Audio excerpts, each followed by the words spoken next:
Hello there, adventurers. Ben, Danielle, Astro, Rocky, and you're watching the Melick Adventures. And we got a new one for you today. The very first episode of Story Time with the Melick Adventures. So first off, happy Halloween to everybody out there. Oh, hello there.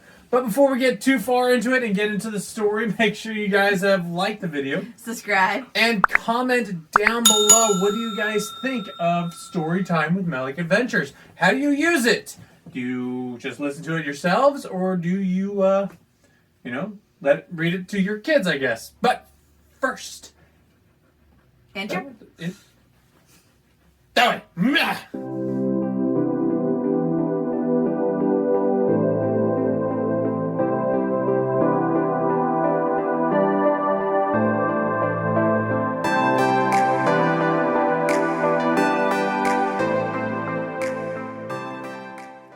Well, this is exciting, guys. Our first story time with us, Melick Adventures. So what we'll do is I'm going to read the story, and as I read the story, we'll pop up the pictures here on screen so you guys can read along with us and follow along. Our very first one, sticking with the theme of Halloween, is Disney Dracula, featuring Mickey and Friends. We saw this one. Where did we see this one? Walmart. Walmart, yes. Was it Walmart or Target? It was Walmart. Was it Walmart? Anyways, from Walmart, so if you wanted the book, go get it there. So, we'll see you guys in a minute. You'll see the pictures coming up. One gloomy night, Jonathan Micker, a young English lawyer, arrived in the remote land of Pepperlania. He had been sent to meet Count Dracula to sign important contracts. But when Jonathan asked the driver to take him to the front of the castle, he was left in the middle of the road. Hesitantly, Jonathan asked for directions, but the Pepperlanians angrily told him to go away. Finally, Jonathan spotted a lady sweeping in front of a little house. "Excuse me, madam, would you be so kind as to tell me where Count Dracula lives?" he asked. I'm not going to do any Disney voices, so. "We don't speak that name," she screamed. Jonathan realized that the Pepperlanians were not friendly at all. In the middle of the night, Jonathan finally found the castle. It was dark and creepy, surrounded by a gloomy patch of red peppers and skeletal trees. The door opened, and a mysterious shadow appeared. "Welcome, Mr. Micker. I've been expecting you." "Come in," a hoarse voice said. Despite his creepy appearance, Count Dracula was actually the kindest Pepperlanian Jonathan had met. However, he was strangely fond of red peppers. "Help yourself. My peppers are so juicy," the Count said, offering some to Jonathan, who politely declined. Dracula took out his pen and started signing. Jonathan asked Count Dracula if he was planning to move to London. "Yes, people there are so much naiver than the people here," the Count answered with a sinister smile. When all the contracts were signed, Jonathan stood up to exit. Dracula stopped him, putting a bowl of boiling soup under his nose. It was red and smelled of pepper. Old shoes, moldy closets, and mud. "I'm sorry, I'd love to taste your soup, but I must get back to my fiancée, Minnie, in London," Jonathan said. He showed the Count a nice portrait of Minnie Mousie with her best friend, Daisy Westenduck. Oh. When Jonathan told him that Daisy loved red peppers, Dracula's eyes sparkled in a scary way. "I must go now," Jonathan said, trying to exit again, but the Count stopped him. "You'll stay here until you eat my soup," he ordered, locking Jonathan inside a bedroom with only red pajamas. Jonathan was trapped. One day, Jonathan was thinking about escaping when something outside caught his eye. The Count seemed to be preparing to leave for London, loading his coach with huge crates full of soil and red peppers. Jonathan had a feeling that Dracula was up to no good. However, his escape would be easier once the Count was gone. Dracula left that evening without saying a word. From the window, Jonathan watched him drive away. He unlocked the door with a soup spoon and ran away as fast as he could. Meanwhile, the Count was on his way to London, planning to visit Daisy Westenduck. A few nights later, Minnie was having dinner with Daisy, Mr. Arthur Duckwood, and Quincy Goofies at Duckwood's house. Everyone was worried about Minnie since her fiancé Jonathan had disappeared. During dinner, Daisy was behaving strangely. Earlier that day, she had brought red peppers to the kitchen and insisted that the cook, Mrs. Duckfield, made a strange red soup with them. Now Daisy was slurping it greedily.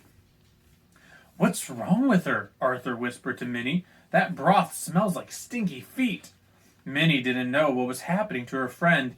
When she turned to confront her, Daisy was exiting the room holding a spoon. "Daisy, where are you going?" Minnie shouted, but her friend didn't answer. Unfortunately, a horrible surprise awaited them in the garden. Daisy was standing next to a dark figure they didn't recognize. The figure whispered something to Daisy and gave her another pot of disgusting red soup. When Daisy turned toward them, her eyes looked like glowing red peppers. "Who are you?" Minnie asked. Instead of answering, the Count bared his sparkling fangs and then swoosh turned into a bat and flew away. Daisy didn't notice him, seemingly hypnotized by her soup. Arthur called Dr. Horace Horseward, who specialized in impossible cases. Daisy kept repeating the strange list of ingredients for the stinky soup. A few minutes later, after Minnie put Daisy to bed, Arthur and Goofies came in with Dr. Horseward. The doctor wore a huge garlic collar around his neck. "Don't cover your nose. This smell will save you and your friends," said the doctor. Horseward checked Daisy's pepper-shaped eyes and pulled out a photo of Count Dracula. "This creature is Count Dracula, and he hypnotized Daisy with his red pepper soup. We can't do anything but prevent him from returning and taking her with him," the doctor explained. Suddenly, Jonathan burst into the room. "I was his prisoner for weeks, but never ate his soup. That's how I managed to escape," he said. "I think Dracula has an obsession with peppers. We have to stop him before he hypnotizes everyone with his stinky soup." The doctor explained that Dracula was actually a vampire that could transform into a bat. He probably flew into Daisy's room last night and hypnotized her to be obsessed with his soup, he said. He also explained that only garlic could keep vampires away. "It's the only thing that can neutralize Dracula's powers," the doctor added. Once the room was full of garlic, they devised a plan. "I still have the addresses of the houses that Count bought here. Maybe we'll find him at one of them. Then we'll cover him in garlic, destroy his powers, and send him back to Pepperlania," the doctor explained. They all agreed to the plan. Mrs. Duckfield promised to look after Minnie and Daisy during their absence. Unfortunately, their journey wasn't successful. When they reached the first house at 78 Crimson Road, they saw that Dracula had turned it into a giant pepper. The same happened at 33 Magenta Lane. Then Jonathan spotted all the peppers and soil the Count had brought with him. "Only those peppers can make the red soup. Without them, the Count won't be able to hypnotize anyone," Horseward said. Back at the villa, Bat Dracula approached Daisy's window. "Nothing will stop me this time," he said. Suddenly, a strong, garlicky fragrance assaulted him, leaving him gasping.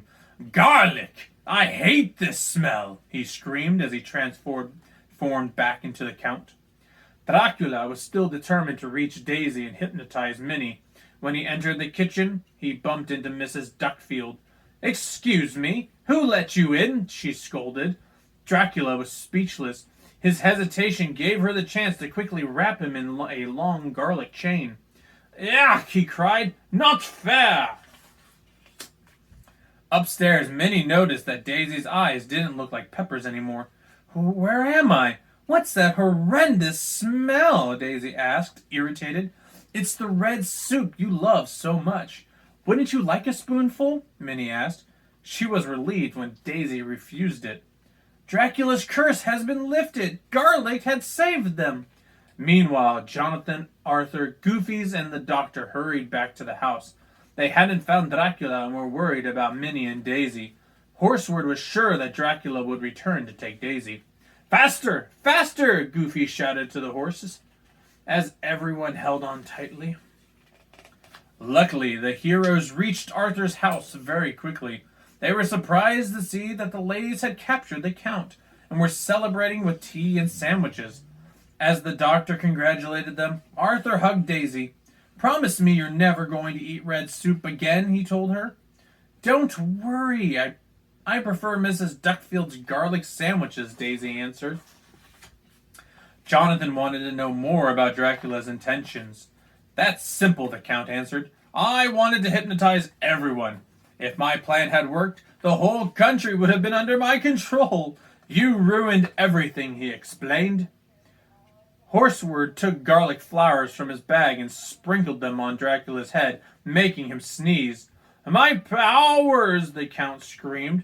"All this garlic will block your powers for a long time," the doctor said. Then he drove the Count back to his castle. A few days later, Jonathan and Minnie began writing a book about Dracula. Daisy continued eating garlic. Mrs. Duckfield had discovered a new love for garlic and was studying lots of yummy recipes that would keep vampires away for a very long time. Oh, that was cute. So, if you enjoyed our little story here on Storytime with Melick Adventures, our very first one, make sure you stay tuned because we're going to be making this a series. Hopefully, well... At least once a month. At least once a month, hopefully twice a month. This was originally supposed to come out yesterday on All Hallows Eve, as the viewers voted for on our YouTube channel, but we didn't have time to record it, unfortunately. So it's coming out on Halloween. How fitting. So thank you guys for joining us. Make sure you comment down below if you like the story, how you're using the story. Are there any stories you want Ben to read? Yeah, I will not read War and Peace. That'd be like a 700-part series. So yeah, comment down below. We'd love to hear your guys' thoughts. And until next time, friends, make sure you stay safe. Stay magical. And keep adventuring. We'll see you on the next Story Time with the Melick Adventures. Bye.